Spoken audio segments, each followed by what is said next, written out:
Hello, everybody. Happy Friday. What is going on? And welcome to Swing for the Fences over on Run Pure Sports. I'm Eric Crane. We're going to talk some baseball. We're going to have a good time, and we're going to do it with G. Rising. We got Mangone. We got the crew here today. G. Rising, what's up, brother? How you doing today? Man, I'm doing great. Can't complain. It's Friday. It's like 85 in Michigan, so we don't know how the hell to act. But hey, it's Friday. I got a beer. Work is behind us. Let's pick some winners here in this baseball slate and make this weekend fun to start off with. Hey, I'm ready to go. I'm ready to pick some winners on this baseball slate, and it's an ugly slate. Like, I'm just going to level with you guys. Like, if you want the obvious play, this ain't the slate for you, which means that maybe we can have a little bit more fun, find that unowned gem. I like slates like this. Slates like this are fun for me. Mangone, how you doing, man?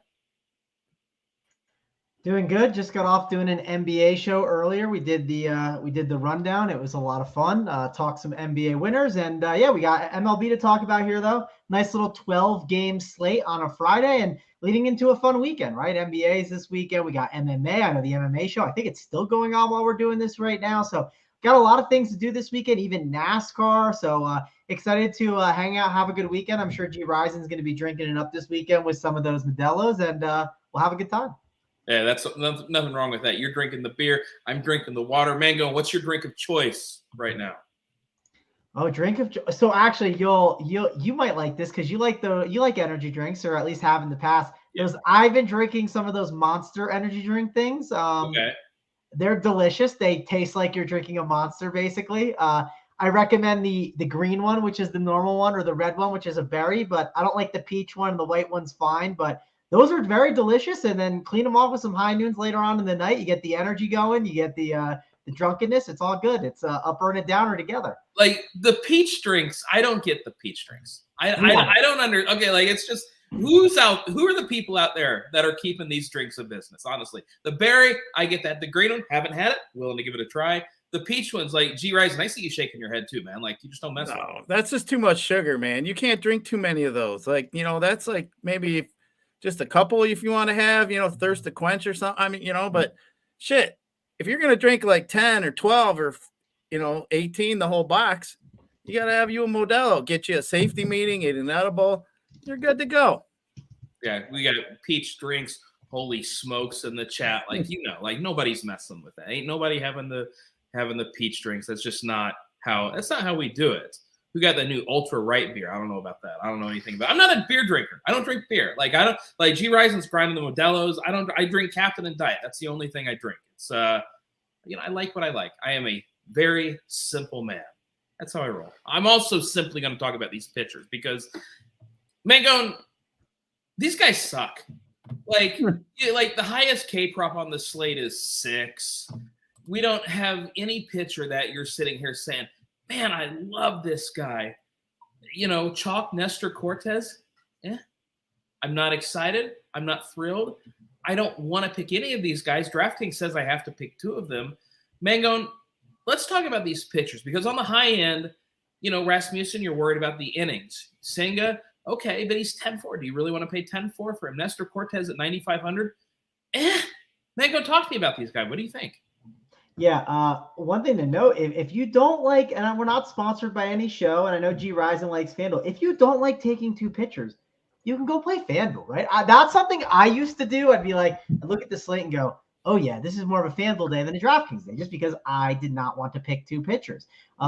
It's not the greatest 12-game pitching slate, but we maybe have seen worse. I know Steve Boynton said to me yesterday he thought that this is the worst one you could find, but Senga's at least against Oakland, and it's in Oakland. And when you have spots where you're not excited about the pitching, sometimes leaning into the weather or the ballpark factors or ownership, which isn't a bad idea because, Crane, if I'm picking between one piece of crap and another piece of crap, right, let's pick the one that maybe no one's going to and hope it tastes worse, right? You know what I mean? Like, I just think it's got to be an option here where we consider ownership big time on this slate.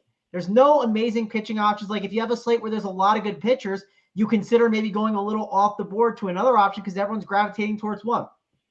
Senga is going to likely be the highest owned guy, followed by Nestor Cortez.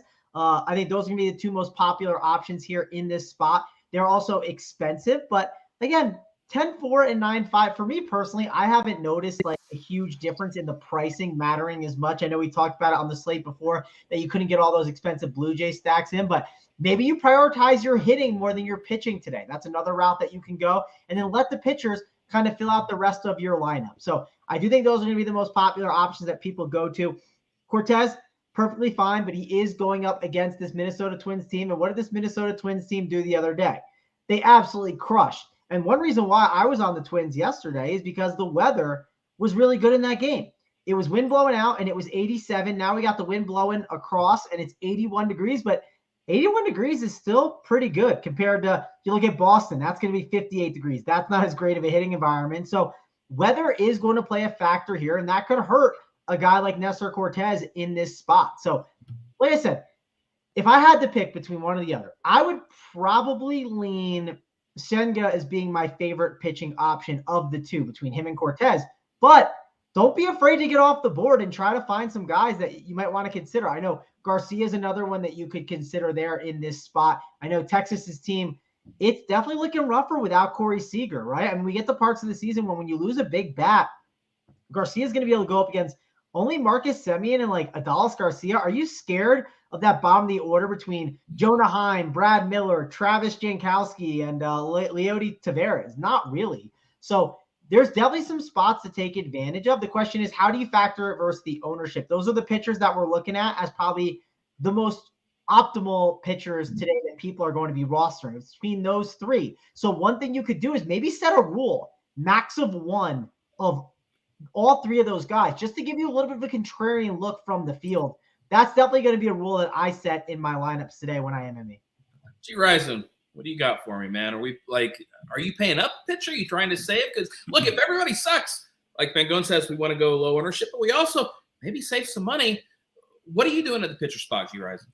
I mean, it is a crapshoot. You're going to play somebody that you're really not comfortable playing today. But I'm looking at these top two guys. Senga, he does have great win equity. Caprillion sucks for the A's. He's obviously the worst pitcher on the slate. So I think Senga does have and a win is in quality start is pretty big on FanDuel. I think he has that going for him.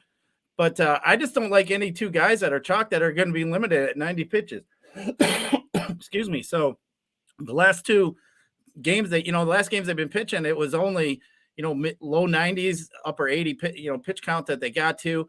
If I'm paying 10-8 for a pitcher, 10-5 and a pitcher on FanDuel, I need them to be able to have a really good shot at getting me 60 points. And I don't think these guys have a good shot at getting me 60. I'm going to take a shot. I think if any high pitcher today gets in the mid 40s, you can still win a tournament with a pitcher that gets you in the mid 30s. So to me, I'm going to pay down at pitcher today, probably spread it out a little bit, see what I can get. I don't think pitching's going to kill you today. I don't think you're going to have a slate breaker on the mound. So for me, I'd rather pay up for some bats and see if I can capture some of these big name teams that have some solid lineups up and down that might be able to get me some runs tonight. But man, it's just so hard for me to pay up. I mean, if these guys were 9,500, 9,800, I'd say Cortez for me. If you go look at the Minnesota stats against lefties, they're absolutely terrible. They can't hit a lefty. They actually hit worse against lefty than the Tigers hit against righties. So Cortez for me would probably be my number one if you want to look at that. But for me, I'm just going to mix it up with some of these mid-level guys that I might be able to get some value out of. Brad Singer, maybe Charlie Morton's, some guys like that. And I'm not really stuck on one or the other. I'm actually going to just basically build my bets today. Whatever pitcher I find fits, that's pretty much where I'm going. So you mentioned a name a long time ago, and you're like, he's called him the worst pitcher on the slate. I think Caprilion's in play at 5,400. His props are basically the exact same as Berrios, and Berrios is going to get ownership, and James Caprilion's not going to be owned at all at 5,400. Like, what do you need for 5,400? His out prop is 17.5. His strikeout prop is 4. It's 2.5 runs against. Like, I don't think for 5,400 he's insane, and you can get that number at 1%. Let's get weird. Come on. If we're going to save money, let's save some money. Hey, as I said, you're going to play a pitcher that you're not comfortable with. I mean, that obviously fits the bill. I mean, honestly, today's one of those days I feel like I'm not going to play bad chalk, right? I mean, and I look at the reasons the two guys at the top literally probably are not going over 100 pitches. I mean, I don't see it. You can get mid 40s from a guy in FanDuel that gets you 5 innings, a win, and 5 or 6 Ks. You're getting 40 points. So it's not like you need a great outing from one of these mid-level guys that are going to, middle of the pack here. So like I said, I'm probably going to build 3 lineups. I'm probably have 3 different pitchers, probably keep my lineups kind of tight, bunched up together. But yeah, nobody's sticking out. I mean, for me, Cortez would be my number one just because the Twins have been struggling mightily against lefties. Yeah, and Uncle T in the chat says, what if Caprillion gets -10? Then he gets me -10. You think I've never rostered a pitcher that's gotten -10 before? I played worse than that. Come on, man. To be fair, Crane, I'm not saying it's happening on this slate, but I have seen Bartolo Colon get negative points and someone ship a GPP with him. So I've seen it, and it wasn't like he shipped the 3K. He shipped the main. It was absolutely insane. But that was when pitching absolutely dudded completely. And one point to bring up is, what's the gap between pitcher versus like your offense, right? Prioritize your offense today. It's way more important than it is with the pitching. Even on slates where Max Scherzer drops a bomb, right, and drops 25 or 30 DK points, well, if your other pitcher drops like 10 to 15, that's just a home run that can make up for it. And if you get the 2% on Michael Taylor double home run game, well, that can obviously help you out. Of course, you're not going to ship if you don't have the nuts, but that's every single day. So I think you definitely want to prioritize that. Another thing I would do that I think makes a lot of sense is I would make your pitching pool a lot more spread out today and just hope to kind of run in to the right pitcher and then get your stacks a little more condensed. Make sure to hone in on your stacks. That way, maybe you can get the right combination with your pitching. That's how I would personally approach it. So let's say you go into SaberSim and you're building out your pitching teams. Like maybe make like a max rule on like Cortez of 50%. Like, do you need to be like triple or double the field on one of these chalk pitchers today? I just don't think so. I'm talking myself into Caprillion. I want to be double or triple the field on him. There you go. I mean, hey, listen, the last time we talked shit about an Oakland A on this show, it was Brent Rooker, and he hasn't stopped hitting home runs. So maybe that's the move today for sure. So I do really feel confident that we want to just get different with our pitching. We want to embrace some of these guys. We could talk through them and kind of dig through the mud. I mean, I think it gets fun. Also, this is one reason I like to mention you should be a premium subscriber over at Run Pure Sports.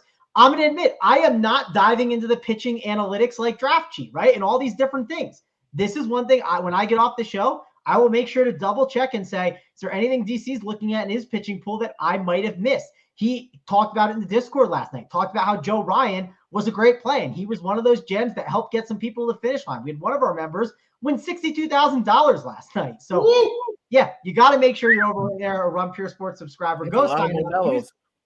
What? That's a lot of Modelos. That is a lot of Modelos for sure. And another thing to bring up, like I had a good day the other day. And one reason why is I didn't play Gary Trent chalk. So you better believe I'm not playing some of these chalk pitchers. I'm going to be way underweight on these guys because again, chalk, it's important to understand what's good chalk and what's bad chalk. And yeah, if this chalk beats me today, it beats me, but I'm going to prioritize my bats for sure. One pitcher that we should mention that like this dude he was on an absolute tear. It felt like the past like year and a half or so. Is Charlie Morton, right? And Charlie Morton isn't someone that's gaining a ton of ownership right now, and he gets to go up against Kansas City, and they have a bad bottom of the order. I mean, at his price tag, I think he's someone that I'm going to consider playing here at that 9.1K price tag. I definitely like him a bit. Another offense that can kind of sometimes flounder at times, and they did it yesterday against G. Risen's Tigers, is the Toronto Blue Jays. And it's scary to take pitchers against them, but Rausman's pitched pretty decent so far to start this year. You could embrace that a bit.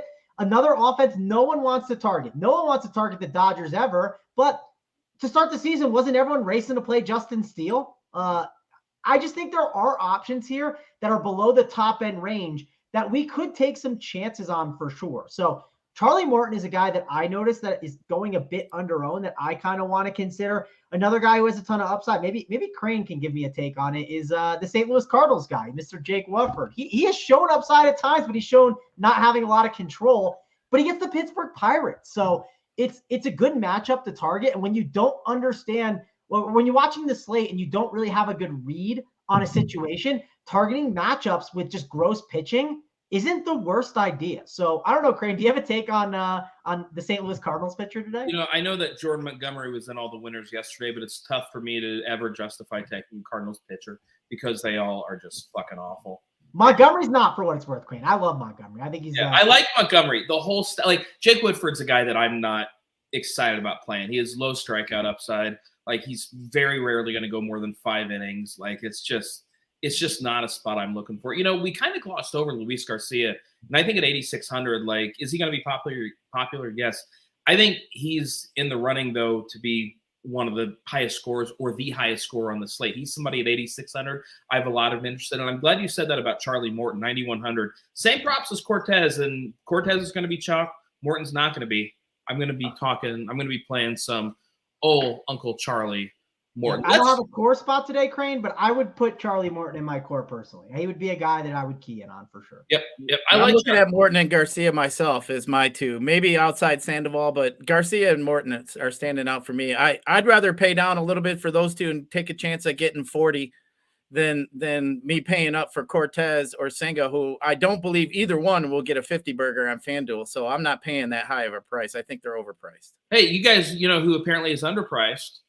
I'm going to pop this up in the chat, me, because Uncle T says he'd play me over Caprillion right now. So that's all right. That's all right. You know what? I'm going to take my 10 points, not negative 10, but full 10 points from Caprillion and be happy. He might even get me 15.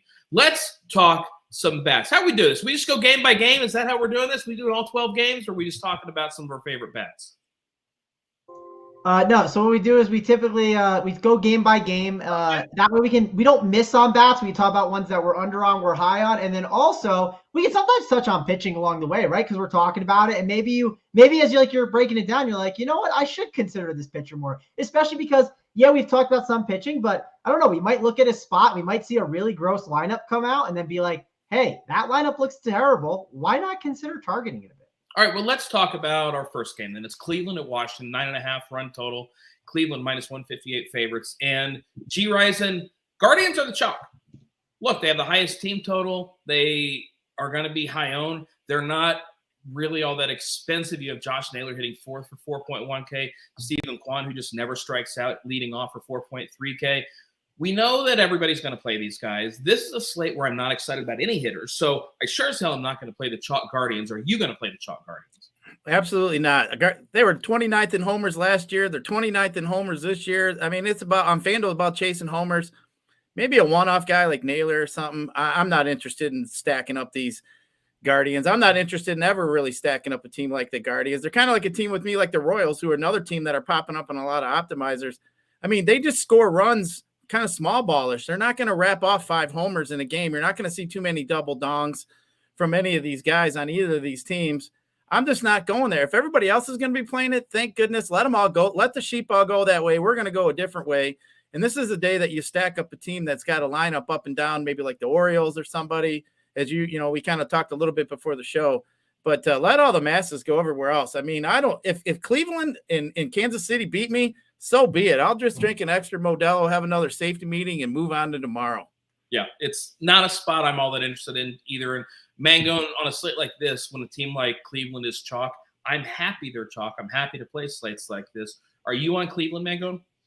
No, but one thing I've at least started embracing a little bit more, and I've had my meat a little bit more than the past, and that's kind of my plan for sure for the baseball season.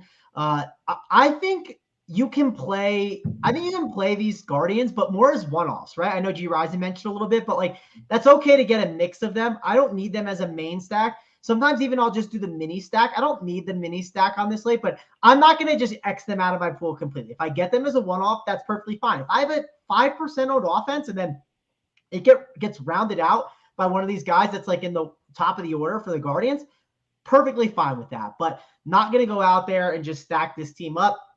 Don't think it's too necessary. And then also, Crane, I know we want to get those likes up, but I see people talking in the chat saying that this is a DC pitching kind of slate. Listen, if you wow me, which I'm not setting a number, okay? I'm going to really make sure that you have to wow me. Show me with the likes that we're going to give out. Not only will I give out a piece of swag to someone, but I'll give out one of the pitchers that DC likes. So again, I'm not putting a number. You need me to like pull up the number and be wowed. I need to be like, okay, I'm impressed. You guys did a good job today.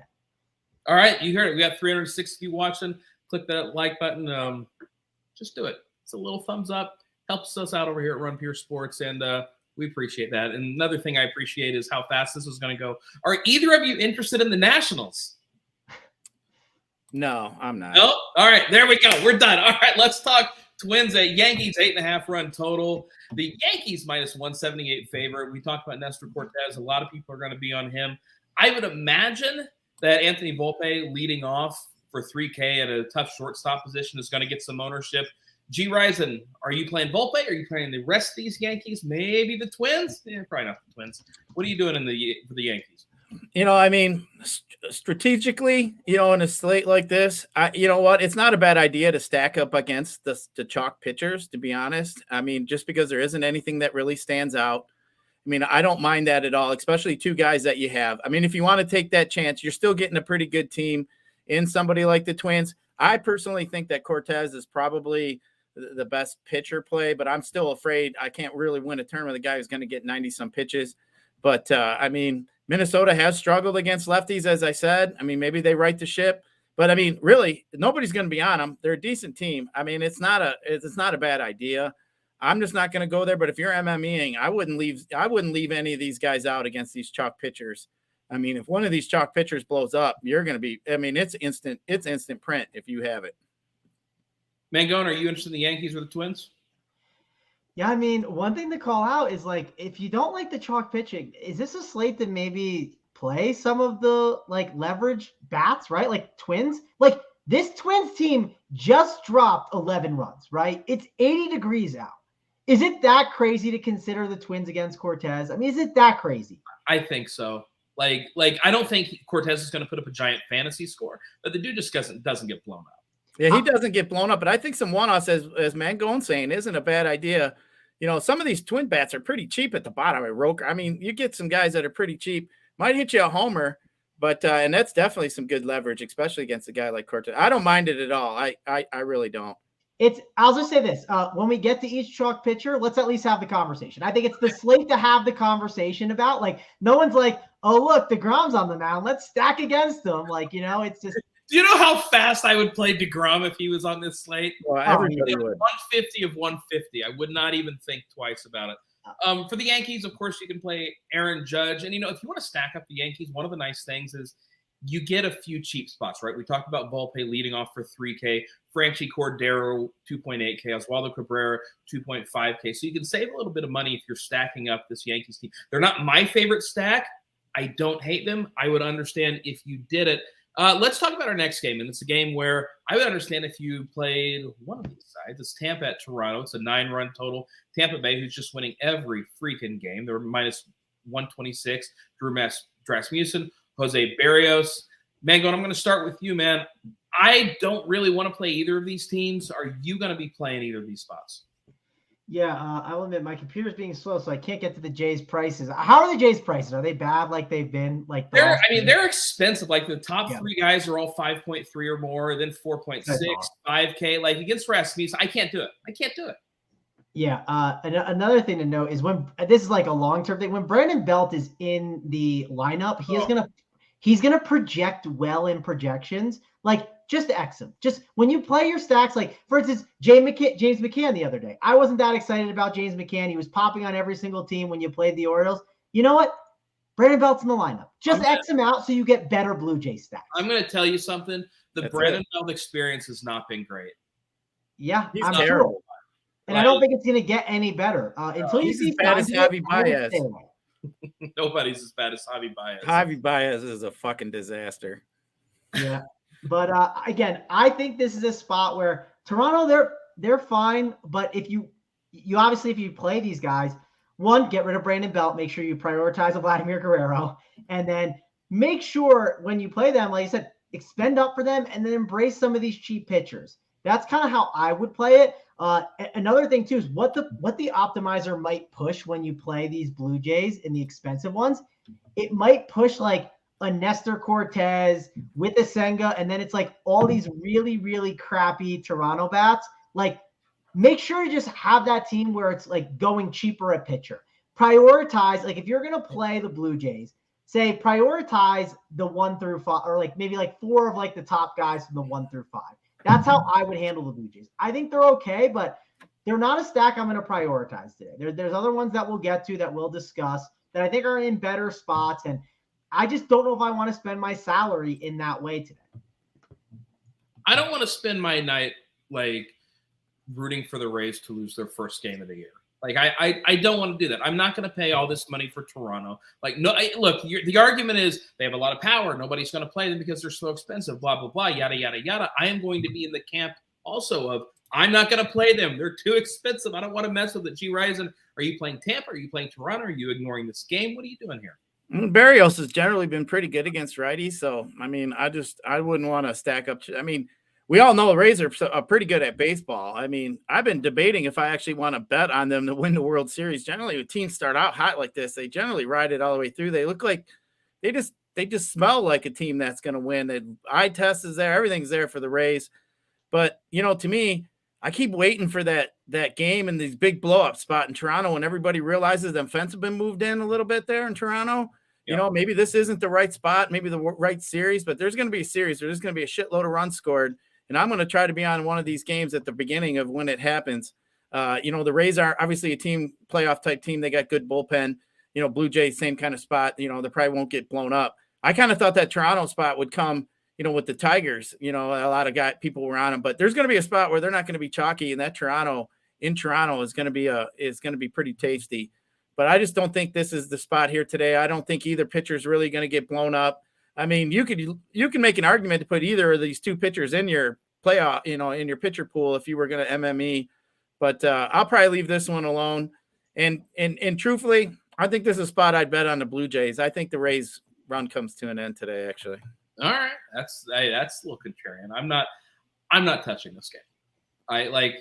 If I was going to play anybody, I'd want to play Tampa, but I can't help but think with all the publicity they've gotten, they're going to get some ownership, especially Brandon Lau, 4.3K. He's certainly going to get some ownership at that price tag hitting second. So it's just not a spot I want to mess with. Maybe I want to mess with this next spot, though. It's the Angels at the Red Sox, 9-run total. The Angels are minus 118 favorites, and Trout, Ohtani, all these guys are priced up. Taylor Ward leading off 5.1K. Mangone, I like the Angels in this spot, and I don't think they're going to be too terribly popular despite the star power, just because it's tough to pay up for all these guys. You interested in the Angels or the Red Sox? Yeah, I noticed the Red Sox are getting pushed a little bit on some stuff, and I don't want to really target Sandoval. Tanner Houck, the interesting thing about him is I think he's like kind of one of those guys where it can either go either way. It's either going to be a really good pitching performance or really, really bad. So I'll definitely have some Angels exposure. Not really excited about the Red Sox ones, though. I know there are some cheap price tags on these guys, but overall, I don't want to spend up for these pitchers. I'm not spending these ridiculous price tags on Cortez and whoever else we had talked about, Senga at 10-4. I'm just not going to double spend up for these guys just to put in these cheap 2K bats on Boston, right? I know that's one reason why it's kind of getting pushed a bit. So no interest in Boston. I do have some interest in the Angels because, like I said, if I am going to spend my money on my bats, well, I can spend up for a guy like Ohtani, right, at 6.1K. Yeah, he's expensive, but I'll have to play some cheaper pitchers to kind of make it work. This is a good ballpark upgrade for the Angels. Boston is a better hitting spot for them because, again, that Los Angeles park is not great. And that old Marine layer is lurking always. So I think this is a good spot for the Angels. I think that's an offense I'm looking to play. And I don't mind the way this Angels lineup is constructed a bit now, right? Taylor Ward, Trout, and Ohtani. They got Rendon in the 4-hole. Hunter Renfroe at 5. Jake Lamb for cheap at 6. Now, come on. Jake Lamb is the captain of the Brandon Belt All-Stars. I love me some Jake Lamb. I've been trying him too. Him and Brandon Belt can both just fly a kite, man. I'm done with those guys. Well, then you get Brandon Drury at 3-7 in the 7-hole, which I don't mind him. And one other thing to call is Logan O'Hoppe is a pretty good hitter at the catcher position. Now, his price has gone up. He's at 4.1K, but I always like when there's actually a decent hitting catcher within my stack where I can kind of put him in there. One reason I like for the Cardinals, Wilson Contreras is he's actually can hit the ball. And it's when you put your catcher spot in, you don't feel like you're absolutely rostering a zero or some dust ball. So, and yeah, I know Jake Lamb is not the best, but sometimes we have these weird DFS players that we, made us some money back in the day. And, Jake Lamb's done me good. So that's one reason. You're right. 2015 was a great year. I'm just ignoring Jake Lamb at this point. That was fun in Arizona when the ball was flying. That was great and all. I'm not doing it. G. Ryzen, I swear to God, if you recommend Jake Lamb, I'm done. I leave. Yeah, I can't do that. I mean, my top hitter on the slate today is probably going to be Ohtani. I've been kind of debating. Ohtani's in a pretty good spot. He's decent against righties, but Trout don't care. Ohtani don't care. They're good enough hitters with that little bit of a ground ball lean he's got. But I think this is a pretty good spot for some Angel hitters. I don't know if I'm all in stack. I think I just might maybe play Ohtani as probably a one-off. But obviously, to play Ohtani, you're going to have be down in the pitching pool. You can't play a 10-8 Senga and expect to get an Ohtani on your team. But yeah, I don't mind the Angels at all. There's a couple other spots that I prefer. But I mean, this Red Sox team, go look at their game logs. They're playing a lot of softball games. I mean, there's a lot of runs being scored in a lot of their games. I mean, I think we got to kind of sniff out one of these spots that, a little bit under the radar. That's obviously, that's obviously DFS every day. But, we got to find that spot that we're going to be able to attack. And, generally I have been attacking the Red Sox. That Red Sox bullpen's terrible. And they can put up some runs, obviously, as we've seen. I mean, day 3, I pretty much had the nuts on FanDuel that day, and I stacked up that Boston-Baltimore game, ended up being 90. I think that's the day Duvall hit the walk-off after that donkey left fielder dropped that fly ball. But, it was that's something I don't mind attacking Boston. But, I just think there's some other spots. But I'm just going to roll a couple one-offs. Ohtani especially is my favorite hitter today. Well, I need to cut in. I have bad news. DC is stuck away from his computer today, and he's only doing cores. So the promise I made, I can't fulfill it, but I'll try to find another way to fulfill it. Yes, I'll figure out some kind of replacement. Maybe DC's got his cores up. Oh, his cores are up early. So yes, I can give you some tasty DC core information. So yeah. You guys heard that? Click the like, get some good DC information. We got 365 of you watching. We appreciate it. Hit that like button. I'm going to be hitting a like button on the team for our next game. It's Baltimore at Chicago. It's a 9-run total. It's a pick'em game, but I am leaning very heavily against the Orioles. I don't expect they're going to be owned at all. Mike Clevenger's got some name value. The props on Baltimore is great. We know they hit for power. We know they steal bags. We know who to play on this team. You're basically playing any of the 5 of 1 through 6. And I like this Orioles team a ton. And the fact that they're not going to be owned, and I like stacking teams where I can fill that catcher position. Adley Rutschman, of course, at 5'2" is somebody. He's probably going to be the highest owned on this team. Don't care. Still going to be playing him. G. Risen, we were talking before the show. I know you're with me on a little Baltimore. Let's talk some Orioles. Yeah, I definitely like some Baltimore. I mean, Clevenger, he's been just getting smashed. The fly ball rate's high. I mean, his hard contact rate to lefties is pretty high. I was looking at it and I was thinking, oh, I like this guy today. Oh, I like Mountcastle. Oh, Santander ain't a bad play today. Oh, Rutschman ain't a bad play today. And I started thinking about it, I'm like, man, I might as well just stack the Orioles. But I do like the Orioles today. I think that's a team that's not really getting too much love across the industry as far as information that's being put out and all the different areas that everybody's looking. I mean, I generally like to skim and see what everybody's talking about and see if I can come up with a plan on how I can beat what I think the masses are going to do. And Baltimore, to me, is a team that stands out today. I really like Baltimore. I think that they could put up some runs. That White Sox bullpen is nothing to be, too keen about. I'm not afraid of them at all. So I think here the Orioles could definitely throw up some runs. I like the fact too that, they're on the road. So they're definitely going to be locked in for that 9th inning at bat. So I don't mind that at all. I don't mind the stadium there. So a lot of things check the box for me here with the Orioles. When you first, glance and look at it, the Orioles probably don't stand out to you. But as I started digging into it, the Orioles did kind of stand out. So, my instincts and my guts telling me Orioles, and that's where I'm going to be going today. So they're definitely going to be one of my primary stacks that I'm looking at here today. Mangone, make it 3 for 3, baby. Yes, it's 3 for 3. I definitely like getting to some Orioles here. It's definitely a good lineup, too. If you look the way it's constructed, Mullins, Rauschman, Mountcastle, Santander, and Henderson. That's a good setup. I don't mind getting exposure to some Hayes, Urias, Rivera. I kind of stay away from him typically. Adam Frazier, I don't want to talk too bad about him. He's fine, but overall, I definitely want to play some Baltimore Orioles. I think it's a good spot. We talked about how we need to spend some salary somewhere. We could spend it on the bats, and I'm down to spend it on some of these Orioles at the top. The White Sox, I won't sleep on them completely. I don't think that Tyler Wells is that great of a pitcher. Like, for instance, one thing I sometimes do, Crane, is I like to look at projections and I go, well, why do we not like any White Sox? Like, it's not like this dude's got a great projection, right? Like, so here's my argument against the White Sox, right? One of the things I like to do is I pull up the odds for each team to score 8 or more runs. That kind of tells me the upside, right? And according to Vegas. and it's a pick'em game. Baltimore's, plus 369 to score 8 or more runs. The White Sox are plus 456. So Vegas is telling us that the White Sox the upside it's not as likely with the White Sox. That's why I don't like the White Sox as much as Baltimore. Yeah, I get that. I do think the White Sox might fit the mini stacks a little bit better also, just because I will say the bottom of that lineup, like I know Sosa's fine and like Colas and then Elvis Andrews, like that is a little bit rough. So I definitely like that a little. And one thing to call out too is like Yasmani Grandal is 3.3K. Like that is too cheap for Yasmani Grandal. I think he's definitely in play. Eloy, Benintendi 3.8. I think that's a cheap price. And I overall like this White Sox team a bit. So I'm definitely higher on them than you are. I like them as mini stacks. When I go through and fill out my teams, I'm going to make sure that when I build them, I'm going to make sure I have White Sox stacks. Like they're going to be, I'll put like a percentage on it, whatever I can do, right? I'll try and adjust the projections to make sure to do that. One thing you do in SaberSim is if their implied run total is 4.5, you can go in there and bump it up to 5 and all the projections adjust for themselves. So that way you can get a little bit more White Sox on your team. So I for sure like this game. I like both sides I'd say I'd probably like the Orioles a little bit more, but I'm definitely going to be playing some White Sox.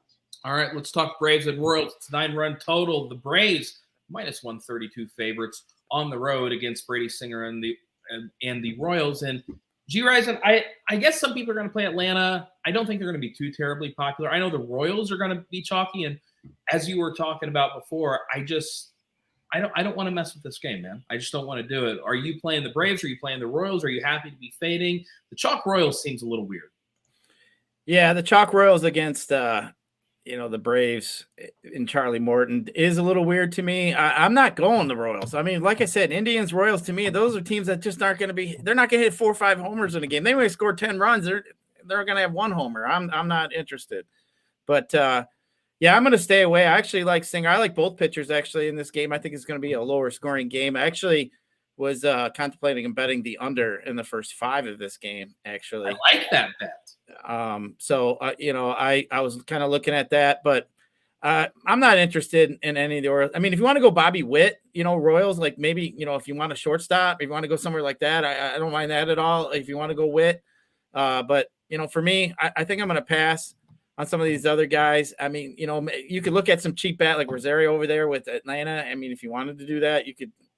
I'm just not going there either, but yeah, I mean, maybe bits and pieces if you want, but I'm just going to kind of leave this game alone. I actually like both pitchers. Yep, I like the idea of the first 5 under. I actually really like that bet. Mangone, are you playing either of these squads? I bet, because if you're running the SaberSim, I bet it's throwing you a lot of Royals. Yeah, I do not like the Royals like everyone else does. I mean, I think there's going to be a little chalkier than I want to, and I already talked about how I like Morton, so let me leverage all those bats, right? Let me just go in there and take the pitcher and hope it works out for me and hope that they fail. One thing I do want to call out is like the Braves, I play them very simply. If they're very high owned, you can have it. I don't care. If I lose, that's fine. It's just money, Crane. It's okay. It's gone. But if you decide to not play the Braves, then I have some interest. And right now, I feel like the Braves are definitely not getting enough love. I could be reading the situation wrong. This is something where I like to pull up the content and see where everyone's on it. When I see everyone's on the Braves, when I see the cores are just loaded up with Ronald Acuna, that's when I'm off. If they're not loaded up with them, I might consider jumping on them a little bit more. I think they're kind of expensive too.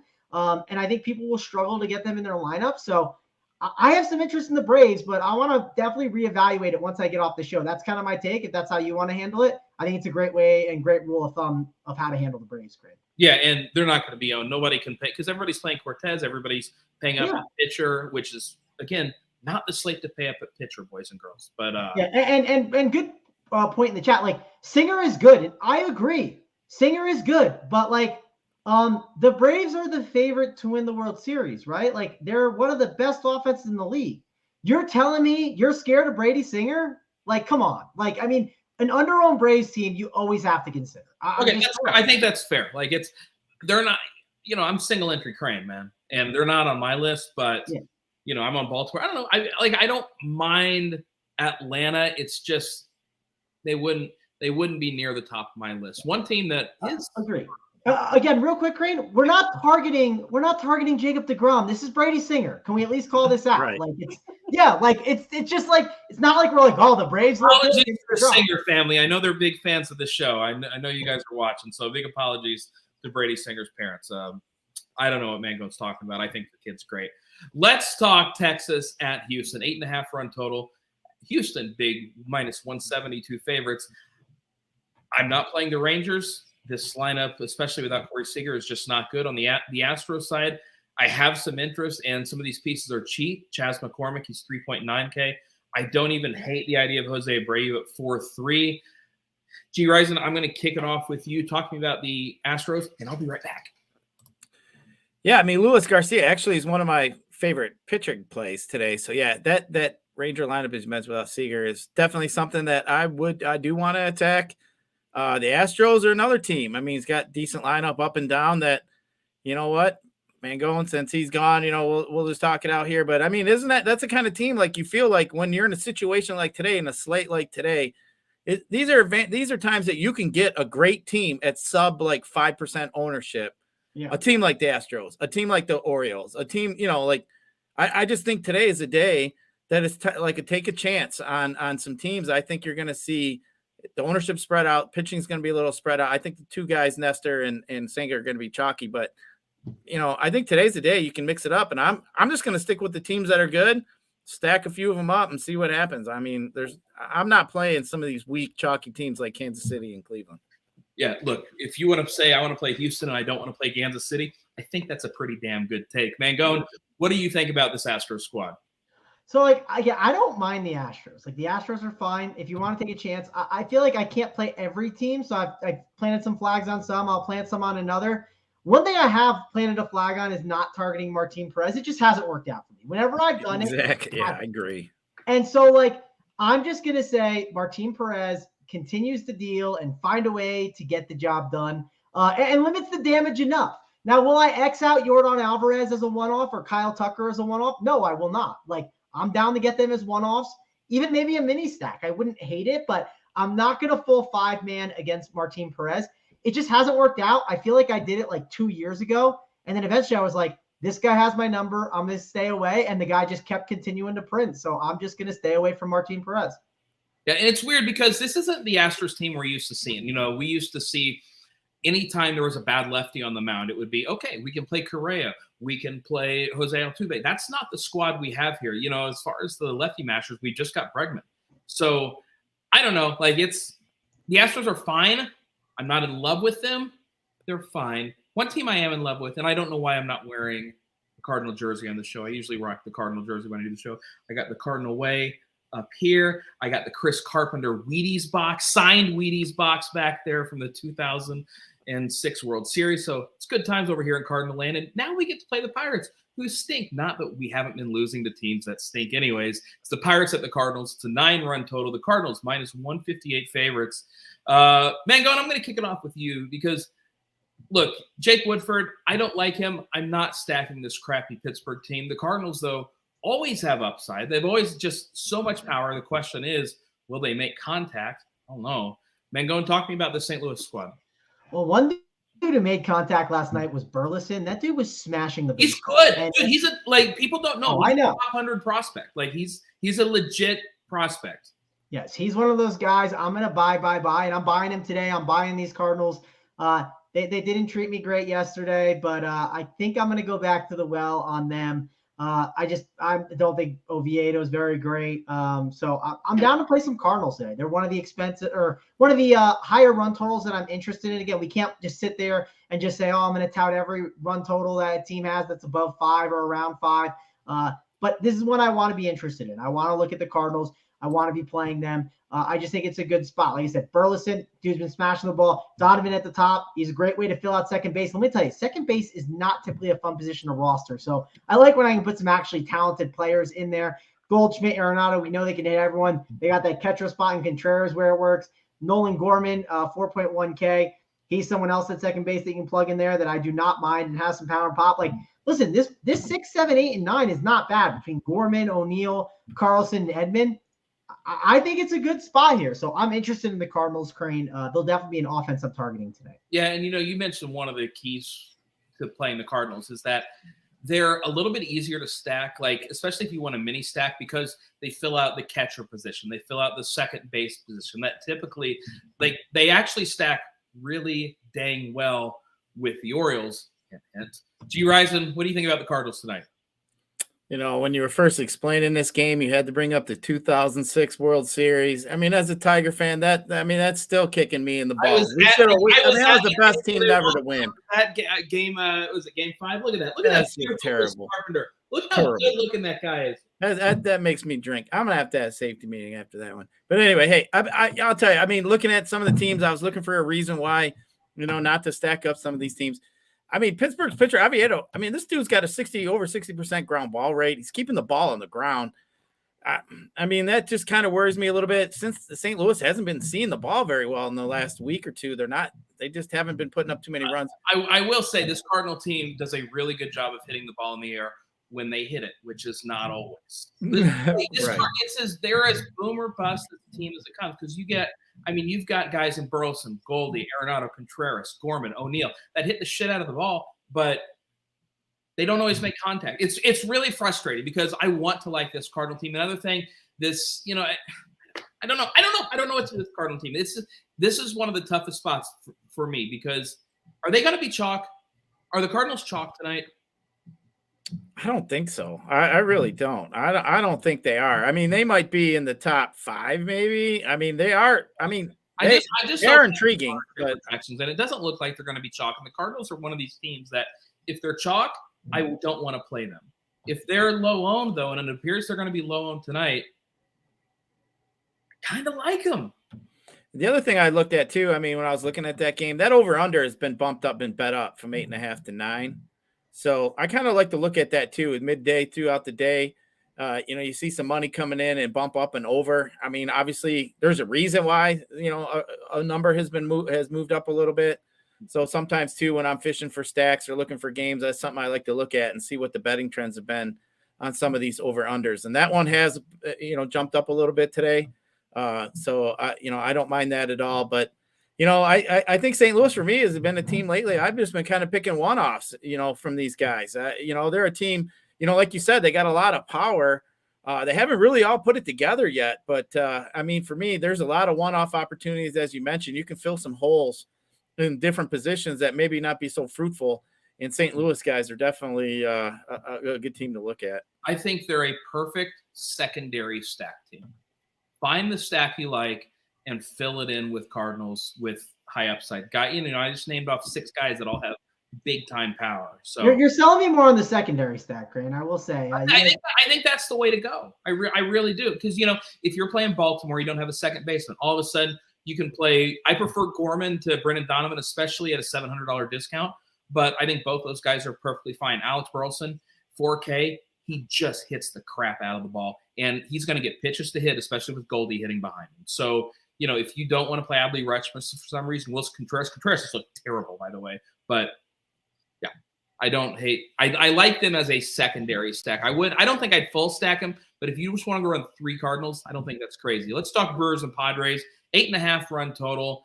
Eric Lauer, Michael Wacha, the Padres minus 166 favorites here. Michael Wacha, he's going to get a little bit of ownership. Eric Lauer, I have no interest in. And there was some confusion in the chat earlier about who was starting for Milwaukee, because apparently FanDuel had it listed as Freddie Peralta. Guys, just a quick tip. If there's a discrepancy between FanDuel and anywhere else, just assume FanDuel screwed up. So I'm just going to assume that Eric Lauer is starting. Mangone, I'm going to start with you, man. Are we playing the Padres tonight against Lauer? Are we playing Wacha? What are we doing in this game?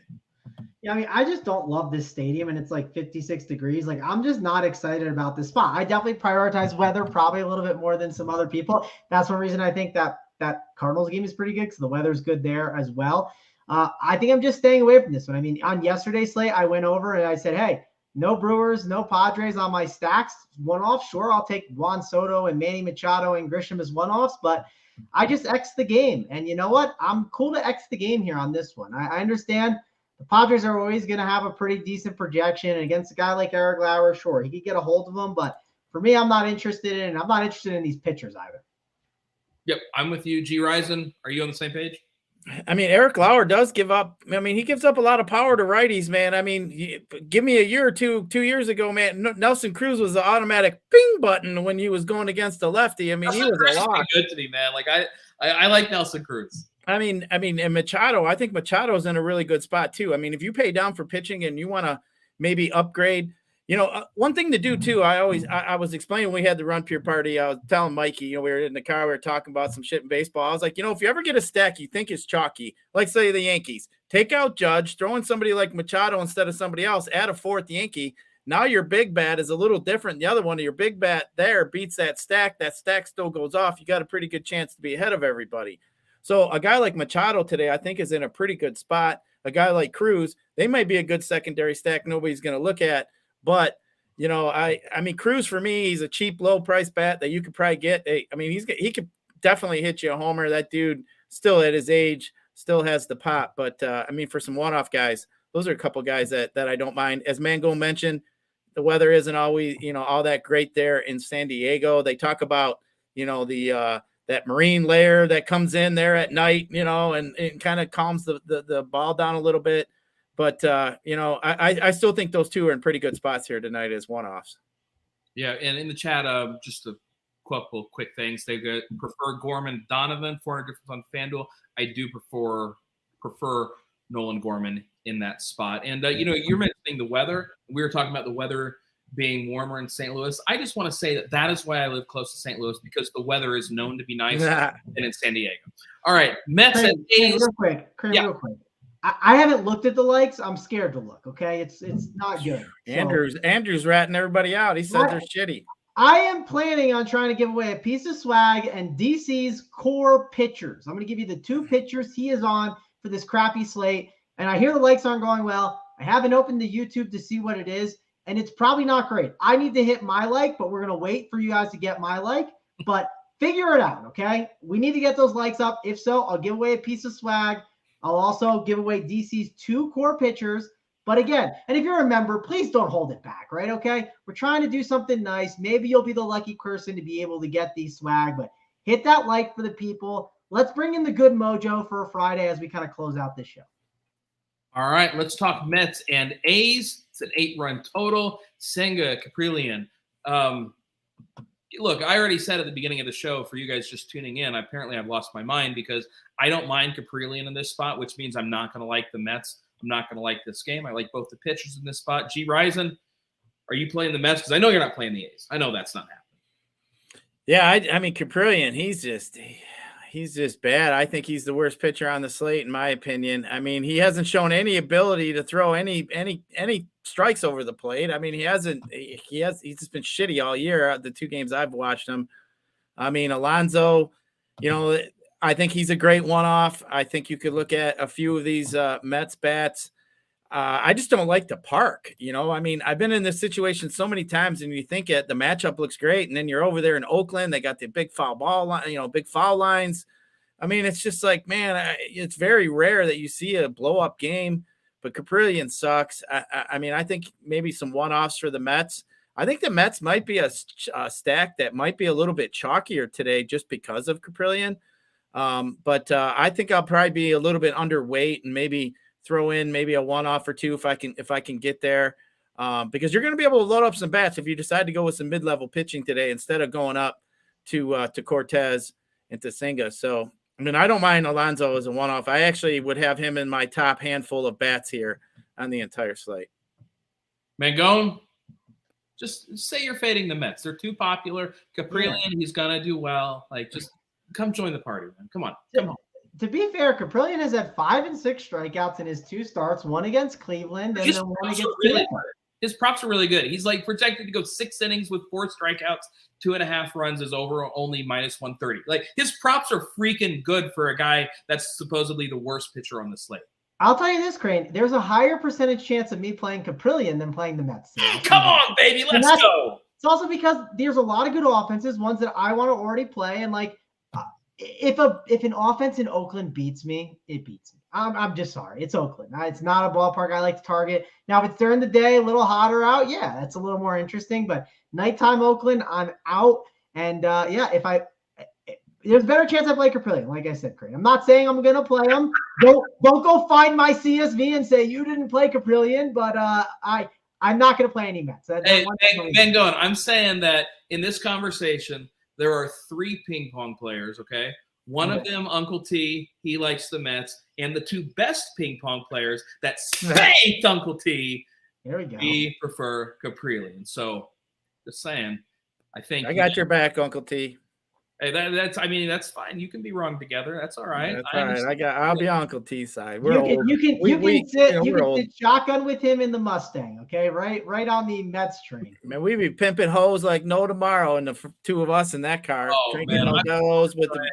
He'd probably be jamming, some weird song I wouldn't like, but I'd still hang out. And can I tell an Uncle T story? This is phenomenal. So everyone talks about Uncle T and like he drives a Mustang, right? He's got the stash and like everyone talks about how like the ladies gotta love that, right? Who doesn't love a guy in a Mustang with a stash?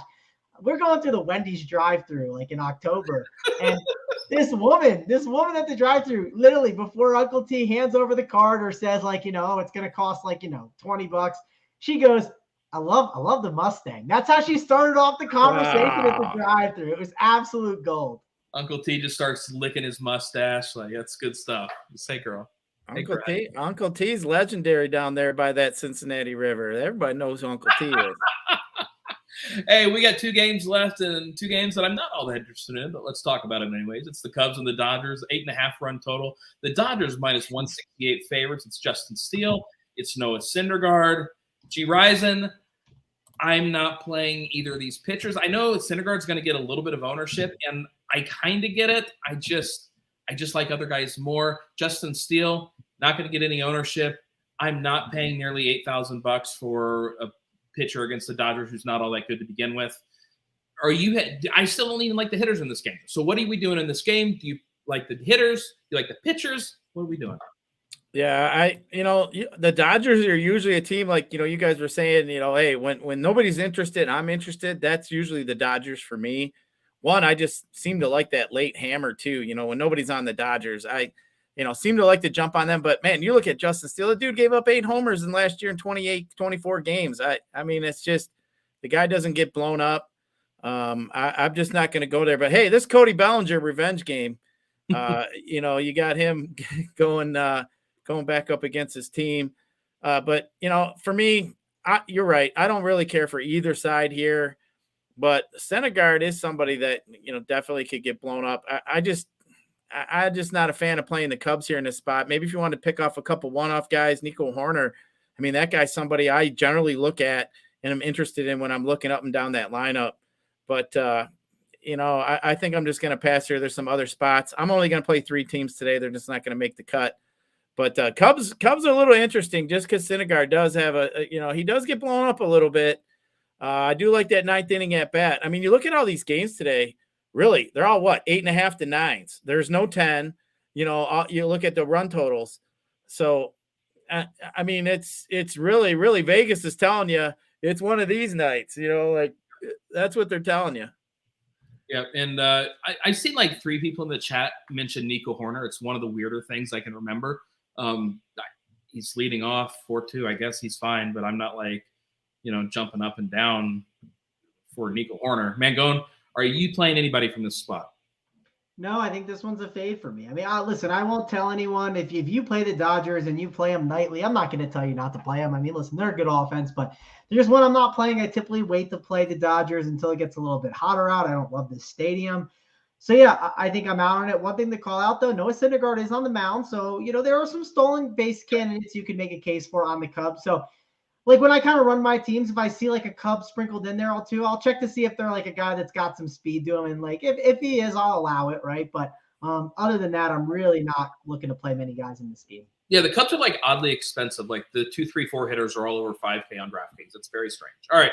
Rockies at Mariners. You want late night hammer? I mean, I guess you could do this one. It's former Cardinal great Austin Gomber against Tommy Malone. If you want to play Seattle, I get it. They're minus 166 in a game with an 8.5 run total. G. Risen, you mentioned you like the late night hammer. Is this one of the spots you're looking at? I actually do. I do like Seattle here.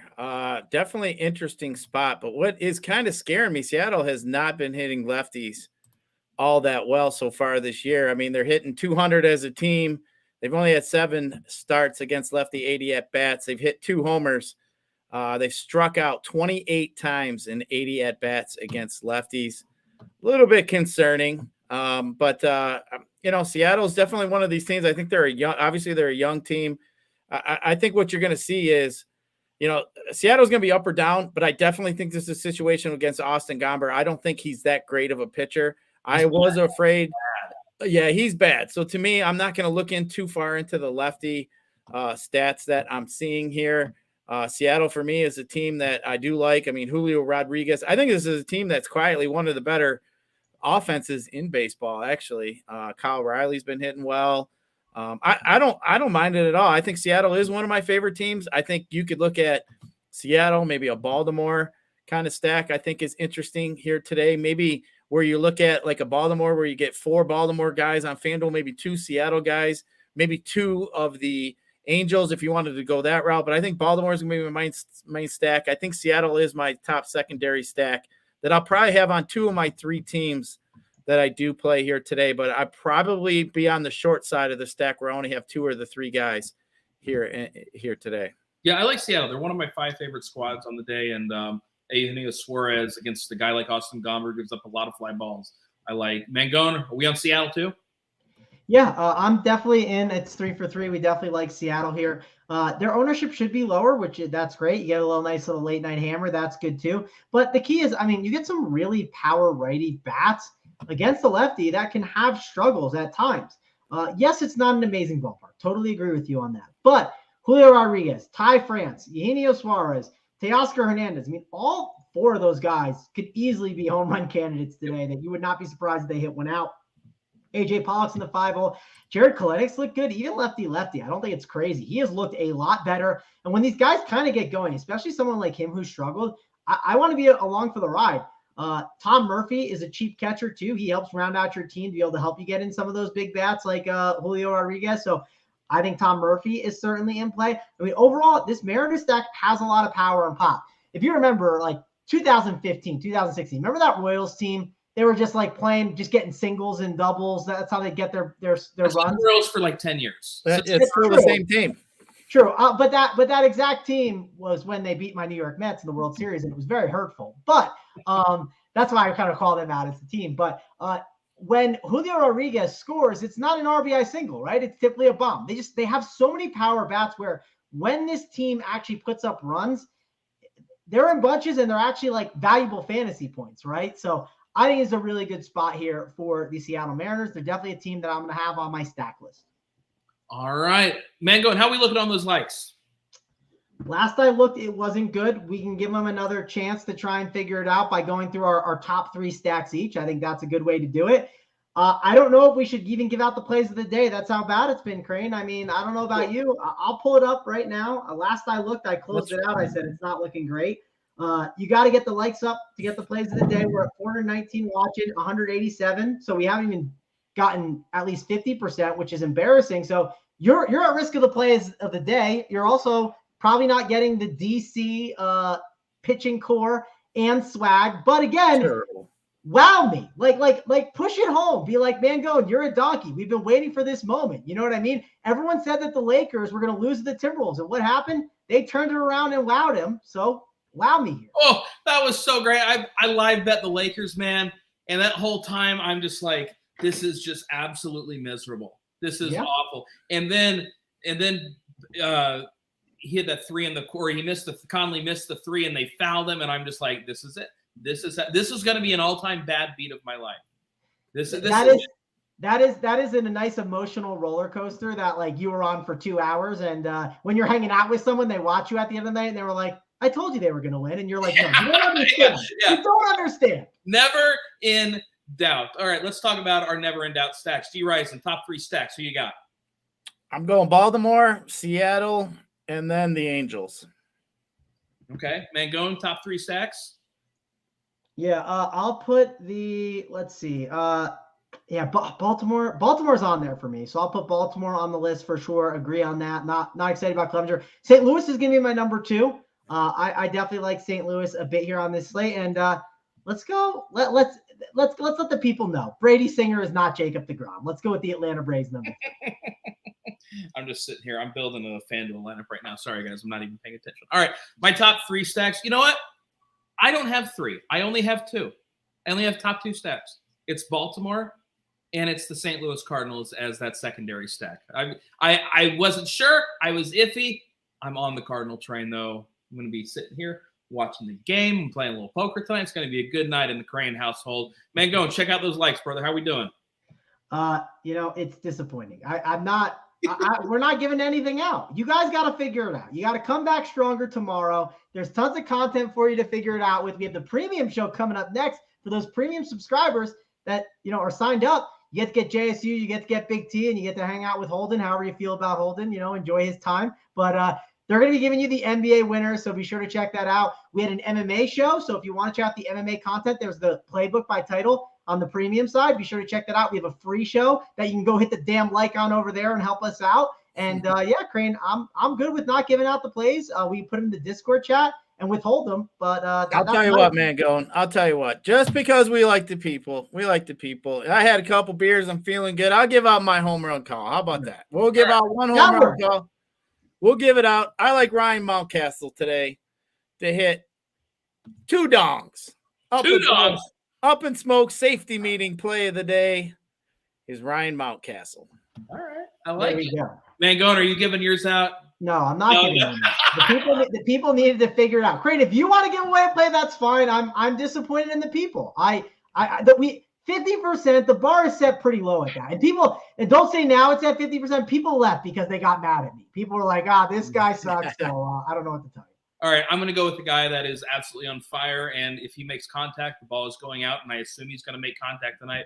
That is Mr. Nolan Gorman of the St. Louis Cardinals. How about that? How about that for a little dinger call? I'm absolutely a homer. I'm insufferable. I'm awful. All Cardinal fans. We're the best fans in baseball. Not sure you heard. We are the worst, awful fans. Just don't call yourself baseball town like Detroit did with hockey town. That is just horrible.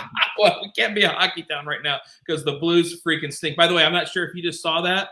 Can you guys see Holden just accidentally hopped in this room? You guys missed it. He hopped in. He goes like this, and then he hopped out. It was great. All right, we're going to get off here. We got more shows coming up for the premium members. Mangone, thank you. G. Risen, thank you. I'm Eric. Thanks for watching, everybody. We will catch you later. Peace.